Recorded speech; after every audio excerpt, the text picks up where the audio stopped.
Thank you for purchasing your Windless Wave Flag from Great American. Before you get started with assembly, make sure you have the ground spike, flag, 3 pole segments, and a hammer or rubber mallet. Now you're ready for assembly. Start with pole B, the largest pole, as the base and connect it to pole C. You should hear a click. Next, insert pole D into pole C.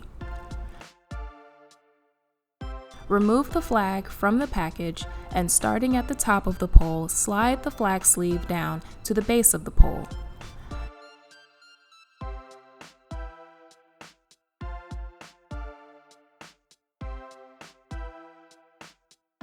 Tie the 2 flag strings into a knot and loop the hooks around the pole base. Push the ground spike into the ground and use your hammer or mallet to secure it if needed. Next, slide the flagpole into the ground spike, adjust as necessary, and enjoy your eye-catching new wave flag.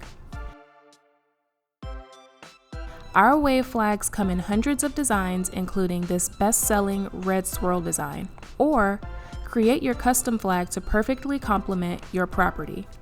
Visit us today at www.gabpproperty.com for this and more property management products.